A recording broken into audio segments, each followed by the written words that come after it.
Good morning students. तो आज हम अपना नया टॉपिक पढ़ने जा रहे हैं अध्याय 2 में, जो कि है बहुपदों का गुणनखंड। गुणनखंड के बारे में आप लोग पहले भी पढ़ चुके हैं कि गुणनखंड क्या होता है, किसी चीज़ का गुणनखंड। जैसे अगर हमें पता करना है कि 4 के गुणनखंड क्या होंगे, तो हमें पता है कि 4 को कैसे लिख सकते हैं आप, 2 गुणा 2 या 4 गुणा 1, यानी कि 1, 2 और 4 सारे उसके गुणनखंड होंगे। तो इसमें सबसे पहले आता है गुणनखंड प्रमेय। गुणनखंड प्रमेय के बारे में हम बात करते हैं तो उसका शाब्दिक अर्थ देख लेते हैं। यदि पी एक्स घात n ग्रेटर देन 1 है, यदि पी एक्स घात ग्रेटर देन 1 है तो किसी भी पोलिनोमियल की घात n ग्रेटर देन 1 होगी, यानी कि x plus 1 x plus Y ऐसे करके पोलिनोमियल की घात ऊपर होगी 1 से वाला बहुपद हो और a कोई वास्तविक संख्या हो, तो x minus A P x का एक गुणनखंड होता है यदि पी ए ज़ीरो हो जाए। ठीक है।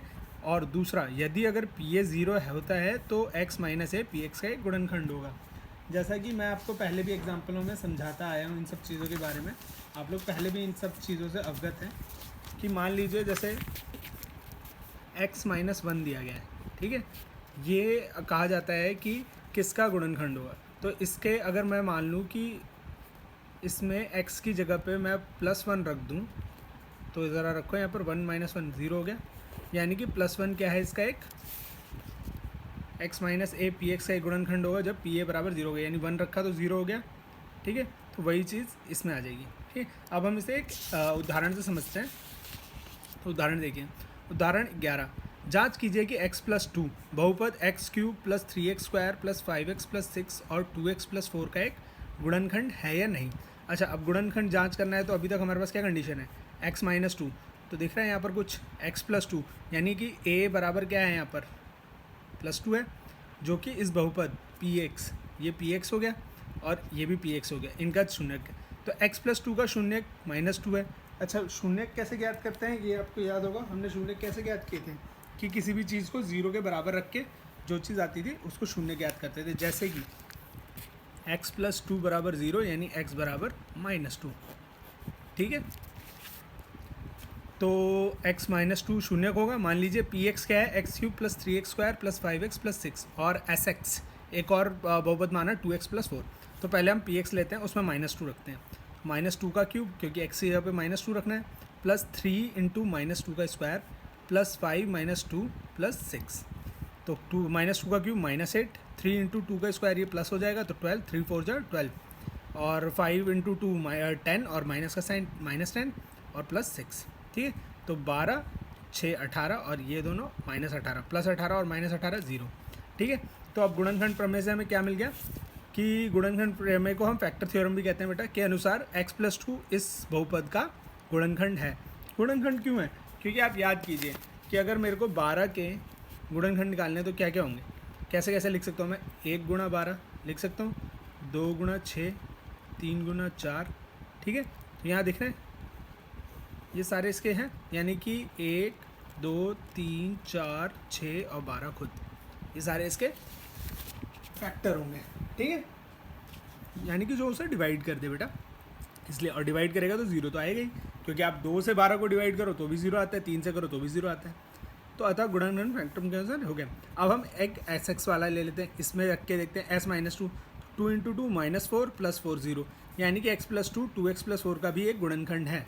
वास्तव में गुणनखंड प्रमेय लागू किए बिना भी आप इसकी जांच कर सकते हैं। कैसे, 2x प्लस 4 को हम क्या लिख सकते हैं, 2 को बाहर निकाला तो 2x प्लस 2, यानी अगर x प्लस 2 इसमें आ रहा है तो ये इसका गुणनखंड ही तो होगा। देखो एक फैक्टर आ गया 2 इंटू दिस, है ना। तो ऐसे भी आप पता कर सकते हैं इन चीज़ों के बारे में कि 2 इंटू एक्स प्लस 2 है जो, वो इसके बारे में जानकारी दे देता है।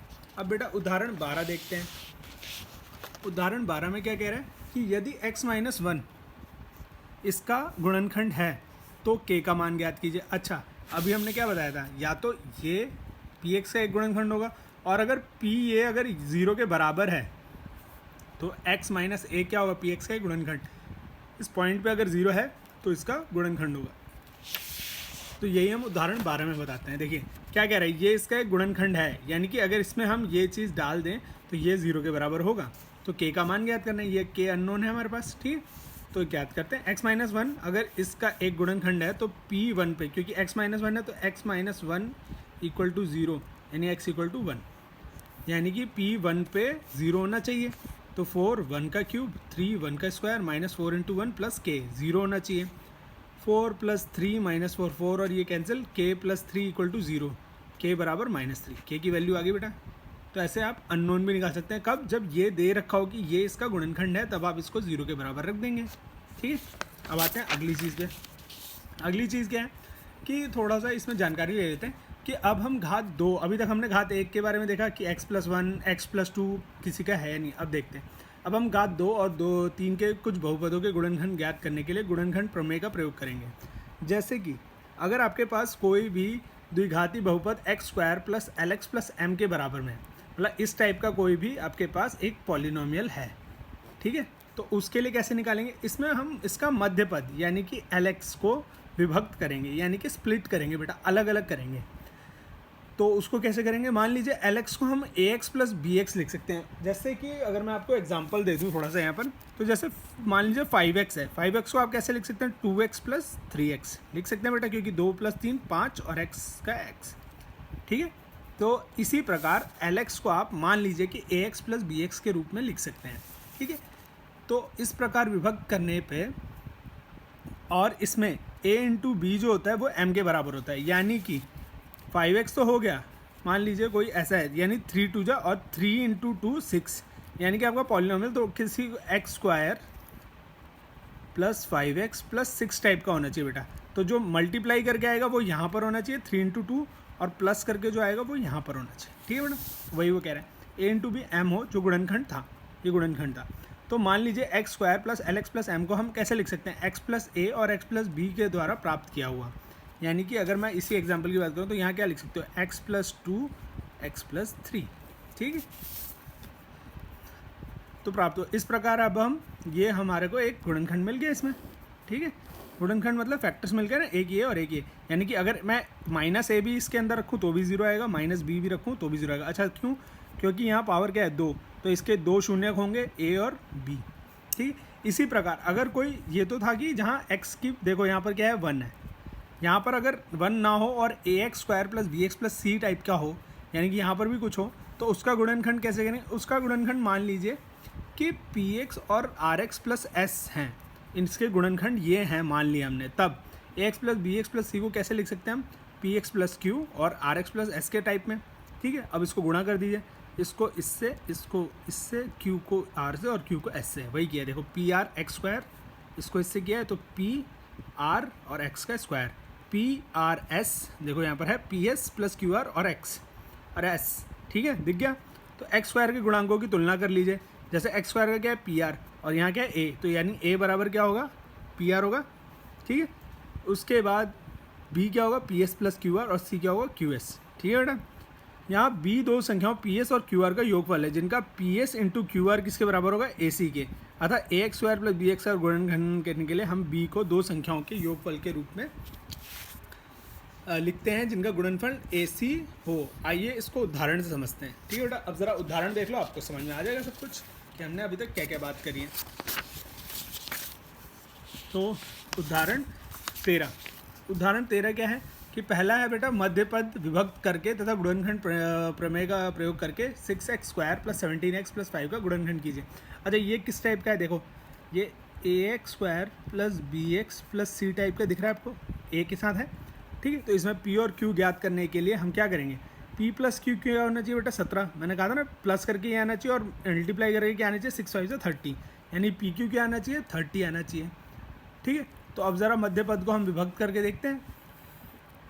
30 के गुणनखंड का युग्म क्या क्या हो सकता है, 1 इंटू 30, 2 इंटू 15, 3 इंटू 10 और 6 इंटू 5, यही हो सकते हैं, क्योंकि 30 बन जाए 30, 15 दूनी 30, 10 तियाँ 30 और 6 बन जाए 30। अच्छा प्लस करके क्या लाना था, 17, तो 30 प्लस 1 तो 31 होता है, 10 प्लस 3 13 होता है, 6 5 प्लस 5 11 होता है, बस 2 प्लस 15 क्या होता है, 17, तो हमारे को मिल गया। तो यानी कि PQ 17 प्राप्त करने के लिए हम क्या करेंगे, 6x², 2 प्लस 15x, क्योंकि 17 चाहिए था, और मल्टीप्लाई करके 15 दूनी 30, क्योंकि इनका गुणनखंड 30 आ रहा था, ठीक है। तो यानी इसको x 2x और इसको x 15x।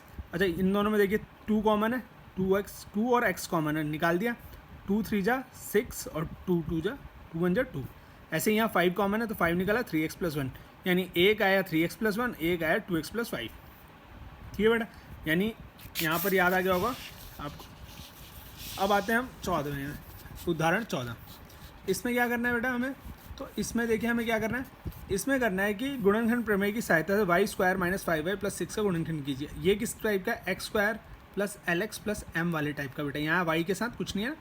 तो मध्य पद विभक्त करना है, यानी कि प्लस, इसमें प्लस करके क्या आना चाहिए 5 और मल्टीप्लाई करके 6। तो देखिए ए बी क्या आना चाहिए 6, तो 6 के क्या क्या होते हैं 1 2 3 है ना, गुणनखंड होते हैं।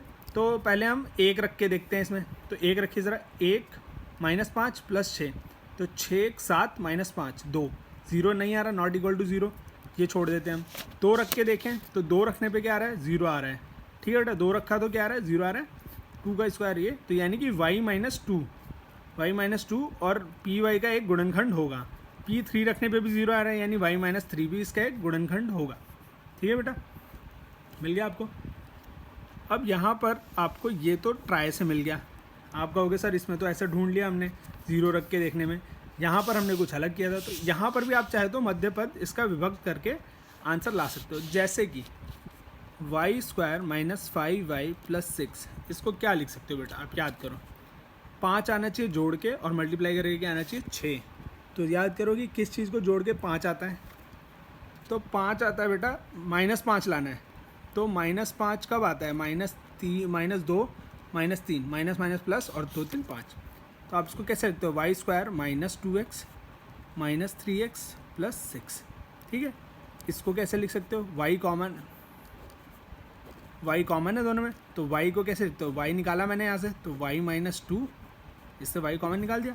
यहाँ देखो 3 कॉमन है दोनों में, तो -3 कॉमन निकाल दिया, y माइनस 2, क्योंकि माइनस माइनस प्लस और 3 2 जो 6 आ जाएगा, यानी कि y minus 3 and y minus 2।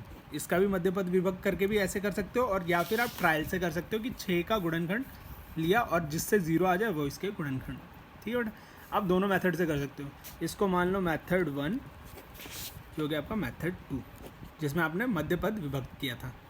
ठीक है, ऐसे आप दोनों पदों से निकाल सकते हो। अब आते हैं हम उदाहरण 15 पे, ये थोड़ा सा बड़े ऑर्डर का क्वेश्चन है। अच्छा, तो अब आते हैं उदाहरण 15 पे। तो यहाँ देखिए क्या दे रखा है, आपको एक बहुपद दे रखा है x³ minus 23x square plus 142x minus 120 का गुणनखंड कीजिए। अच्छा, क्यूब है तो शून्य कितने होंगे, 3 होंगे। ठीक है, तो मान लेते हैं px क्या है, x³ minus 23x square plus 142x minus 120 है। अब हम माइनस 120 के सभी गुणनखंड का पता लगाएंगे, क्योंकि इसी का तो देखते हैं हम लास्ट वाले का, क्योंकि यहाँ तो 1 है, तो माइनस 120 का, तो माइनस 120 के सभी गुणनखंड क्या होंगे, देखो ज़रा, 1 2 3 4 5 6 8 10 12 15 20 24 30 60। ठीक है, ये आपको करना पड़ेगा बेटा, आपको पता होना चाहिए 120 को कैसे लिख सकते हैं। जांच करने पर क्या पता लगा कि P1 बराबर 0 है, 1 रख के देख लो इसमें, 1 माइनस 23 प्लस 142 माइनस 120, तो माइनस 120 ये हुआ 123 और प्लस 143 और माइनस 143, 0 हो जाएगा बेटा। तो अगर 1 इसका 0 कर रहा है, तो यानी कि x माइनस 1 क्या होगा, px का एक गुणनखंड होगा। कैसे होगा, क्योंकि यहाँ पर देखो बेटा px बराबर 0 है, तो x माइनस 1 बराबर 0 आता है, तो x माइनस 1 px का एक गुणनखंड है, यानी कि x माइनस 1 को अगर px से भाग देंगे तो उसको 0 कर देगा। तो देखो अब भाग भी करके दिखा देते हैं आपको, x माइनस 1 को x³ minus 23x square plus 142x minus 120 से भाग देते हैं। x को x स्क्वायर से किया, आपको पता तो है ही शेषफल प्रमेय से, x स्क्वायर से किया x³ कैंसिल, x स्क्वायर और ये प्लस माइनस 22x से किया तो माइनस 22x स्क्वायर, 22x ये आ गया, ये कैंसिल, इनको जोड़ा तो 120x और 120 से किया तो ये कैंसिल, 0 आ गया। हमने बताया था x माइनस 1 0 आता है, 0 आ गया। अब आपके पास एक ये देख रहे हैं, ये भागफल आया है। अब इस भागफल को हम वही इसका मध्य बिंदु मध्यपद विभक्त कर देंगे। तो अब इसके मध्यपद विभक्त करने पर आंसर क्या आएगा वो भी देख लो। आ जाओ, यहाँ पर 0 आ गया। तो अब कैसे लिख सकते थे, याद है ना आपको, भाज्य बराबर भाजक गुणा भागफल प्लस शेषफल 0 है। ठीक है, तो अब ज़रा भागफल को देख लेते हैं, x square minus 22x plus 120, इसका मध्यपद विभक्त करना है, यानी कि मल्टीप्लाई करके 120 आना चाहिए और प्लस करके 22, तो 12 10 है 120 आ गया, और 12 प्लस 10 22 होता है। तो x माइनस 12 माइनस 10। अच्छा, ये कैसे निकाल रहे हैं, देखो बेटा कॉमन निकाल रहे हैं, इन दोनों में x कॉमन है और x माइनस 12 यहीं लिखा हुआ है, इन दोनों में 10 कॉमन है, 10 निकाला हुआ है और x माइनस 12 ऐसे लिखा हुआ है। ठीक है। हर बार ज़रूरी नहीं है कि माइनस होगा, देखो यहाँ ये प्लस का साइन था तो माइनस माइनस प्लस हो जाता है और 10 गुणा 12 120 होता है। ठीक है, तो x माइनस 10 और x माइनस 12 और x माइनस 1 हमारे पास पहले से एक है, तो 3 भाजक आ गए हमारे, 3 गुणनखंड आ गए, x माइनस 1, x माइनस 10 और x माइनस 12, यानी x cube minus 23x square minus 142x minus 120 equal to x minus 1, x minus 10, x minus 12। 3 आगे इसके, अगर कोई शून्य पूछे तो इन सबको 0 के बराबर करोगे, यानी x इक्वल टू 1, 10 और 12 इसके शून्य के, यानी कि 1 रखोगे तो भी 0 आएगा, 10 रखोगे तो भी 0 आएगा, 12 रखोगे तो भी 0 आएगा। ठीक है बेटा, तो अब इसके बाद आपको करनी है प्रश्नावली 2.4, सारी करके आप मुझे बताएंगे। अगर कोई दिक्कत आती है आप मुझे व्हाट्सएप से पूछ सकते हैं या फिर कमेंट करके वीडियो के नीचे आप मुझे बता सकते हैं, मैं आपकी प्रॉब्लम सारी सॉल्व करूँगा। थैंक यू बेटा।